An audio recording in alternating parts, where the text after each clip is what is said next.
जी, अस्सलाम वालेकुम। एक बहुत बड़ा एलिमेंट है फ्लावर जेनेटिक्स का। फ्लावर जेनेटिक्स जो है वो ये साइंस है जो बताती है कि फ्लावर की शक्ल कैसे होगी और उसका रंग कैसे होगा। ये नस्ल दर नस्ल फूल इसी शक्ल और इसी रंग में कैसे चलेगा, इसमें भी बहुत खूबसूरतियाँ हैं। फूल की असल खूबसूरती जेनेटिक्स से ही निकलती है, ज़रा इसको भी देख लेते हैं। Flowers are botanical machines that were designed by plant evolution for millions of years. एक फूल जो है, अगर सुर्ख गुलाब का फूल है तो वो मिलियंस ऑफ ईयर्स की एवोल्यूशन के बाद बना है। हर फूल की ज़ाहिर है लाइफ, एवोल्यूशन की लाइफ फ़र्क है, इसलिए आप उसको फ़िगर को फ़र्क कर लें, लेकिन ये बहुत सदियों की, हज़ारों सालों में एक फूल की शक्ल डेवलप होती है। और वो फूल की शक्ल जो है वो असल में खूबसूरती के लिए डेवलप नहीं होती, इंसानों के लिए डेवलप नहीं हुई। वो असल में एक पूरी की पूरी बोटेनिकल मशीन है, यानी पौधे की नस्ल की ऐसी मशीन है जो कि एक फ़ंक्शन सर्व करने के लिए बनी है। वो ये कि फूल की नस्ल सबसे अच्छी तरीके से बढ़ाई जा सके, इस मशीन ने ये काम करना है। अब ये देखिए, तमाम फूल मशीनें हैं, हर मशीन ने फ़र्क-फ़र्क काम करना है, लेकिन ये कैसे पता चलेगा कि इस मशीन ने ऐसे काम करना है कि ये तोड़ के हवा में ये मुअल्लक़ करके लेके जाएगी और दूसरी मशीन ने किसी और तरीके से काम करना है, ये आखिर कैसे डिसाइड होता है? How these machines were shaped, कि इनकी शक्ल ऐसे क्यों बनी और इतनी फ़र्क-फ़र्क क्यों बनी? अगर तो सिर्फ़ पॉलिनेशन अट्रैक्ट करनी थी तो एक शक्ल का, सूरजमुखी की शक्ल के फूल सारे हो जाते। लेकिन ऐसे नहीं है, हर फूल की शक्ल अलग है, इसका मतलब है हर फूल एक अलग तरह की मशीन है। एक साइकिल की तरह की मशीन है, एक स्पोर्ट्स कार तरह की मशीन है, एक जो है वो अ, ट्रेन की तरह की मशीन है, एक जहाज़ की तरह की मशीन है कि इनमें बात तो एक कॉमन है कि इन्होंने एक जगह से दूसरी जगह जाना है, यानी पॉलिनेशन इन्होंने करनी है, लेकिन किस-किस तरीके से करनी है, ये बिल्कुल फ़र्क है। Which need demanded these machines, आखिर कोई ज़रूरत होगी जिसकी वज़ह से ये मशीनें फ़र्क-फ़र्क बनी हैं। वो ज़रूरत क्या है? ज़रूरत है ये कि जिस परिंदे या जिस जानदार ने, जिस हैवान ने उसके पॉलन इधर से उधर लेके जाने हैं, उसकी पसंद, उसकी सहूलत के मुताबिक फूलों की शक्लें बनती हैं और फूलों की एनाटॉमी बनती है। ये फूल किस मटीरियल से बना है? कि देखें, फूलों को अगर आप काट के देखें तो उसके अंदर लिक्विड भी होता है, जेली भी होती है, टिश्यू तरह-तरह के होते हैं। ये मटीरियल कहाँ से बना? ये मटीरियल भी इसीलिए बना, इन फूलों की शक्लें भी इसलिए बनी कि इस पॉलिनेटर को किस चीज़ में सबसे ज़्यादा सहूलत होगी, उसके मुताबिक इस फूल की ना सिर्फ़ मशीनरी बल्कि इसका मटीरियल भी इसी लिहाज़ से बना। How were the raw materials required to make these machines were created, वही बात कि रॉ मटेरियल के भी किस टिश्यू से बना, कितना कितना पानी था, कितना उसमें तेज़ाब था, कितना कोई केमिकल था। ये बिल्कुल ऐसी बात है कि जैसे आपने अगर गाड़ी बनानी है तो आप लकड़ी से नहीं बना सकते, ना ही प्लास्टिक से बना सकते हैं। आपको मुनासिब मटेरियल चाहिए जो कि उसका उसने जो फंक्शन करने हैं उस मशीन ने उसके मुताबिक हो, यानी तरह तरह की मेटल्स और तरह तरह के लिक्विड और तेल। अब देखें, ये सब अलग-अलग तरह की मशीनें हैं। ये मशीन कैसे डेवलप हुई, इस चीज़ से ताल्लुक़ है उसकी कि उसकी हैबिटेट क्या है, कि वो पानी में है, ऊँचाई में है, किस तरह का उसको परिंदा या कीड़ा पॉलिनेट करता है, ये सारी जो है ना मैकेनिक्स पॉलिनेटर की नेचर और एनवायरनमेंट की नेचर के ऊपर डिपेंड करती हैं। And how their functional systems were put together is the domain of science of flower genetics. फूलों की जेनेटिक्स जो है वो साइंस है जो ये स्टडी करती है कि फूलों के जो फंक्शनल सिस्टम्स हैं, कि फूल ने नस्ल कैसे चलानी है, इसके लिए फूल ने जो जो कुछ किया अपने आप को बदलने के लिए, वो कैसे किया और फिर वो अगले अगले अगले नस्लों में वो कैसे चलता चला जा रहा है। फ्लावर जेनेटिक्स की साइंस ये चीज़ पढ़ती है। अब देखें, ये कमल के फूल से बिल्कुल फ़र्क है, इसका ये मशीन ही फ़र्क है। The topic of how plants are able to understand the conditions for flowering has been an active area of research. एक बहुत बड़ी रिसर्च का जो टॉपिक है वो ये भी है कि आखिर पौधों को कैसे पता चलता है कि किस मौसम में फूल बनाने हैं। ये पौधों को कैसे पता चलेगा कि जून जुलाई में बनाने हैं या अगस्त सितंबर में बनाने हैं या जनवरी में बनाने हैं। अब देखिए, हम तो फूलों को देखें, हम तो सिर्फ देखते हैं शक्ल कि जी रंग है, ये तो जी मुरझाया हुआ सा फूल है, ये देखें कितना खिला हुआ खूब फूल है। ये कैसा इसने रंग मिक्स कर दिया, देखिए ये कितना ताज़ा रंग है और ये क्यों मुड़ गया। हमें ये चीज़ें नज़र आती हैं जिसकी बेस पे हम कहते हैं कि हाँ, देखने में कितना खूबसूरत, कितना डिज़ायरेबल, कितना प्यारा है फूल और बस। लेकिन ये समझें कि फूलों की नॉलेज, फूलों की मशीन की ज़ीरो नॉलेज है। हम तो मशीन की तरह देख नहीं रहे। असल बात ये है कि ये फूल इतना खिला हुआ क्यों है और इसके रंग ऐसे क्यों हैं और ये क्यों नहीं खिला हुआ, इसके पत्ते इस तरह क्यों मुड़ रहे हैं, इसके पत्ते पूरे क्यों नहीं खुले, इसके पत्ते मुरझाए क्यों हैं। इस चीज़ से ताल्लुक़ है कि फूल को ग़िज़ा कैसी मिल रही है, क्या उसको जो पानी मिल रहा है वो गलत या सही मिल रहा है, उसमें कुछ फ़र्क चीज़ है, क्या पॉलिनेटर्स की नेचर फ़र्क हो गई है, क्या सूरज जो धूप है वो कम या ज़्यादा हो गई है, क्या ऐसे है कि बादल आए हुए हैं कि सूरज जितनी देर के लिए मिलना है उतनी देर के लिए नहीं मिल रहा, क्या ऐसे है कि जो पॉलिनेटर है उसको ये रंग पसंद आना बंद हो गए हैं, क्या ऐसी बात है कि जो पॉलिनेटर है मसलन तितली अगर पॉलिनेट करती है तो उस तितली की नस्ल कम हो रही है क्योंकि कोई और परिंदा उसको ज़्यादा खाया जा रहा है, तो फिर फूलों को तितलियाँ कम मिल रही हैं। तो फूल जो हैं वो अपने आप अपनी शक्ल चेंज करें ताकि कम तितलियों में से ज़्यादा को अपनी तरफ बुलाया जा सके। ये सारे वो फैक्टर्स हैं जो कि इस चीज़ से ताल्लुक़ रखते हैं कि फूल की शक्ल असल में क्यों बदलती है, और ये प्लांट जेनेटिक्स पढ़ते हैं। अब एक ही फूल है, ये एक ही नस्ल का फूल है, उसमें धब्बों का डिज़ाइन क्यों फ़र्क है। कई दफ़ा तो हम इंसान खुद ही उसको अपनी खूबसूरती के लिए चेंज कर देते हैं, लेकिन कई दफ़ा ये खुद चेंज होता है। तो ये क्यों होता है कि एक ही नस्ल ने डिसाइड किया कि ये भी वही फूल है और ये भी यही फूल है। इस चीज़ का भी ताल्लुक इस चीज़ से है कि पॉलिनेटर की नेचर कैसी है इस वक़्त और एनवायरनमेंट के फैक्टर्स किस तरीके से हैं। इन्हीं चीज़ों को देखते हुए हर हालात में ज़्यादा से ज़्यादा पॉलिनेटर अपनी तरफ अट्रैक्ट करने के लिए फूल जो है सदियाँ लगा के, सालों लगा के, कई दफ़ा जल्दी भी चेंज हो जाता है कि अपनी शक्ल चेंज करता है ताकि हर सूरत में वो अपनी नस्ल बेहतर से बेहतर चला सके।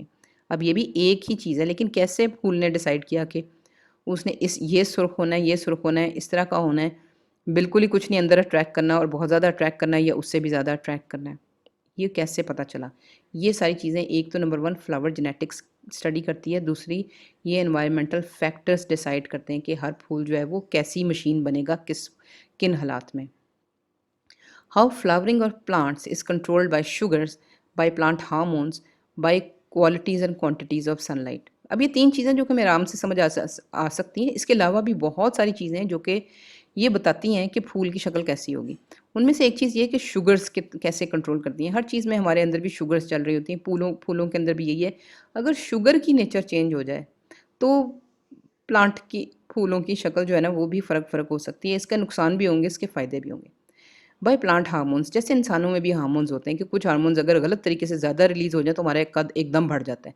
कुछ हार्मोन्स कम रह जाएँ तो हमारी ग्रोथ में मसला होता है, हमारे बिहेवियर में, हमारे मूड में मसला होता है। इसका मतलब है कि हमें हार्मोन्स यानी जो बॉडी में केमिकल्स दिमाग रिलीज़ करता है, वो हमें कंट्रोल करते हैं हमारी शक्ल को। तो इसी तरह प्लांट्स में भी वही हार्मोन्स होते हैं, वही तो नहीं, फ़र्क हार्मोन्स होते हैं, लेकिन प्लांट को भी उसके हार्मोन्स कंट्रोल करते हैं, बताते हैं कि अच्छा फूल की शक्ल कैसे होगी और क्यों होगी। और जो सूरज जो है, मतलब समझिए धूप है, उसकी ड्यूरेशन भी कि कितनी देर के लिए निकली और उसकी क्वालिटी क्या है, भई तेज़ थी, कम थी, टूट-टूट के आई, एकदम आई, ज़्यादा अरसे के लिए आई, यानी उसकी वजह से भी फूल की शक्ल चेंज होती है। और ये सारी स्टडी, जैसे मैं पहले बता रही हूँ कि फ्लावर जेनेटिक्स की। अब ये समझें कि मैं तो उसकी मुझे अगर फ्लावर जेनेटिक्स का नहीं पता तो मैं तो इसकी शक्लें देखूँगी, मैं इसके डिज़ाइन देखूँगी, मैं इसके रंग देखूँगी, मैं कहूँगी वाह, वाह, वाह! बहुत खूबसूरत है। लेकिन साइंटिस्ट को ये सब नज़र आ रहा है। लेकिन साइंटिस्ट को जो कुछ मुझे नज़र आ रहा है उससे 100 गुना और बातें भी पता है। इसका मतलब है कि एक फ्लावर जेनेटिक्स या बोटैनिस्ट, साइंटिस्ट की नॉलेज और एक आम बंदा जैसे मैं हूँ, मेरी नॉलेज में फ़र्क सिर्फ़ मिकदार का है कि मुझे बहुत कम मिकदार में पता है, उसको बहुत मिकदार में पता है। मेरे पास 1-2 चीज़ें, सिर्फ़ रंग, शक्ल और खुशबू जिसकी बेस पे मैं कहती हूँ कि हाँ, ये खूबसूरत है या नहीं है।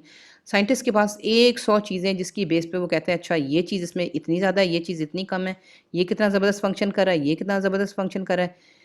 इसकी बेस पे चूँकि उसके पास बहुत सी और नॉलेज है, इसलिए साइंटिस्ट जब किसी फूल को कहता है खूबसूरत, तो वो वाक़ई में खूबसूरत होता है क्योंकि वो 3 चीज़ों की बेस पे नहीं कह रहा है, वो 100 चीज़ों की बेस पे डिसाइड कर रहा है कि ये फूल इस फूल से ज़्यादा खूबसूरत है। हालाँकि देखने में हम कहेंगे ये कितना बदसूरत सा फूल है, ये कितना खूबसूरत है, क्योंकि हम लिमिटेड चीज़ों पे उसकी खूबसूरती का फ़ैसला कर रहे हैं। लेकिन साइंटिस्ट बहुत ज़्यादा फ़ैसला कर रहा है उस चीज़ पे कि जो उसको फैक्टर्स पता हैं, और ये समझे फ्लावर जेनेटिक्स का काम है ये पता करना।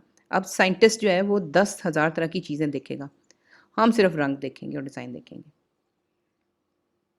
How floral organs, colors and patterning is formed is all the domain of plant and flower genetics. Flower genetics का एक और भी काम है कि फूलों के जो मुख्तलिफ मुख्तलिफ अज़ा हैं वो, और रंग, और उसके ऊपर जो धब्बे हैं उसके उसको भी स्टडी करना। मसलन अब ये फूलों के अज़ा हैं कि ये अंदर का उज़्व ऐसा है, ये दूसरे फूल में भी ऐसा है। अब ये पत्ती जो स्टेमन है ये कैसी है, दूसरे में कैसी है।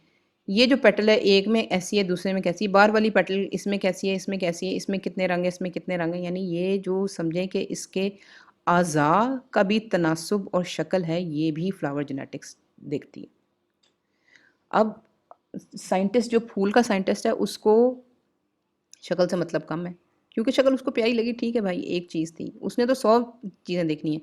वो देखेगा कि इसकी ज्योमेट्री ऐसे क्यों है, इसकी ज्योमेट्री ऐसे क्यों है, इसके फ्लावर की पत्ती की पोजीशनिंग जो है वो ऐसे क्यों है, जब ये खिलेगी तो उसके मैकेनिक्स क्या होंगे, इसकी जो ये दाने हैं इसकी पोजीशनिंग ऐसे क्यों है, इसकी क्यों है ऐसे, इसकी ऐसे क्यों है। तो यानी ये जो समझिए कि जो जैसे मशीन को आप इंजन को खोल के गाड़ी के इंजन को खोल के जब मैकेनिक देखता है तो जो कुछ उसको नज़र आ रहा होता है हमें नहीं नज़र आ रहा होता, लेकिन मैकेनिक कहता है कि भाई क्या खूबसूरत इंजन है। हमें पता ही कुछ नहीं होता, हमने तो गाड़ी को बाहर से देखना है, हमने तो गाड़ी की स्पीड देखनी है, उसके कंट्रोल देखने हैं। यानी हमारे पास गाड़ी के बारे में नॉलेज जो है वो 10% है, मैकेनिक के पास 100% है। इसीलिए जो बोटेनिस्ट होता है उसके पास 100% है, वो ज़्यादा बेहतर बता सकता है कौन सा फूल कितना खूबसूरत है। अब ये देखें एक ही नस्ल है लेकिन उसके रंगों के पैटर्न्स फ़र्क हैं, ये भी हमें सिर्फ देखने में खूबसूरत लगेगा, हमारी नॉलेज कम है, जो बोटेनिस्ट है उसकी ज़्यादा है। According to this point of view, flowers as functional machines designed to attract correct kind of pollinators can be gauged on perfection meter, can be called less or more beautiful। जब हम ये मान जाएं कि भाई फूल हमें खुश करने के लिए नहीं बने हुए, फूल के लाइफ स्पैन में इंसान की कोई अहमियत ही नहीं है। जब फूल बन रहा था या फूल लगा हुआ है या जब फूल मर जाएगा उसको कतन परवाह नहीं है कि किसी इंसान ने उसको एंजॉय किया या नहीं किया, या उसको उठाया या तोड़ा या अपने घर में लगाया या कुछ लगाया। फूल को इससे कोई मतलब नहीं, फूल की लाइफ में इंसान की अहमियत ज़ीरो है। फूल मशीन बना हुआ है अपने अपने मतलब के पॉलिनेटर्स को अट्रैक्ट करने के लिए, फूल का सिर्फ ये काम है। तो फूल अगर फूल को मानते हैं मशीन, तो फिर हम ये भी मानेंगे कि कुछ मशीनें बहुत अच्छा काम करती हैं, कुछ मशीनें कम अच्छा काम करती हैं। इसका मतलब है कि अच्छी परफॉर्मेंस और बैड परफॉर्मेंस पे भी आप फूल की खूबसूरती को गेज करते हैं। For example a carnivorous flower which is unmoving itself, being able to catch a fast flying insect can be called a beautifully perfect machine even if it doesn't look beautiful aesthetically। एक अब बड़ी ज़बरदस्त मिसाल है, ऐसे फूल जो देखने में बड़ा बिल्कुल भी खूबसूरत नहीं लगते, जो हमारे मीटर्स हैं देखने में कि जी प्यारा हो, रंग अच्छा हो, शक्ल प्यारी हो, खुशबू अच्छी हो, उस मीटर पे ये फूल जो हैं वो बिल्कुल भी ज़ीरो हैं। और वो फूल वो होते हैं जो कि जानदारों को खाते हैं, जो कि मक्खियों को और कीड़ों का शिकार करके खाते हैं। अब इसमें देखने की खूबसूरती कुछ नहीं है, लेकिन असल में इसकी फ़ंक्शन की परफ़ेक्शन है, इतनी परफ़ेक्ट मशीन है कि कमाल है। सबसे बड़ी परफ़ेक्शन इसकी ये है कि कीड़ा जो चलता जा रहा है, चलता जा रहा है, कीड़े ने तो नहीं रुकना। भई चलती हुई चीज़ को आप कैसे पकड़ेंगे? जबकि पकड़ना भी उसने है जो कि फूल पक्का यहाँ पे जड़ में जमा हुआ है कि फूल तो हिल ही नहीं सकता। तो एक ऐसी चीज़ जो हिल नहीं सकती, वो एक ऐसी चीज़ को पकड़े जो बहुत हिलती है, क्या ये बहुत बड़ा काम नहीं है? ये देखें, अब ये वो फूल हैं कि जो कीड़ों का शिकार करते हैं, देखने में कोई ख़ास खूबसूरत नहीं है, लेकिन अब ये भी कोई ख़ास खूबसूरत नहीं है, लेकिन उन्होंने अपने अंदर सिस्टम्स ऐसे पैदा किए हुए हैं कि जिसकी वजह से कीड़े इनकी तरफ अट्रैक्ट भी होते हैं, इनके ऊपर बैठते भी हैं और फिर ये फूल इनको पकड़ लेते हैं और इनको हज़म कर जाते हैं। अब ये शायद देखने में इतना खूबसूरत लगे, ऐसे लग रहा है कांटेदार कैक्टस है। ये भी बिल्कुल भी इतना कोई खूबसूरत नहीं लग रहा, शायद इसकी खुशबू भी इतनी प्यारी ना हो, लेकिन ये देखें कि ये सब के सब जो हैं इन्होंने मक्खियाँ पकड़ी हुई हैं, यानी तेज़ चलने वाली मक्खियों को पकड़ा हुआ है और फिर इसको हज़म कर जाएँगे। यानी ये इस मशीन की परफेक्शन है कि इसने वो कमाल कर दिया है जो कि दूसरे जानदार भी नहीं कर सकते। ये सब कीड़े पकड़ने वाले फूल हैं।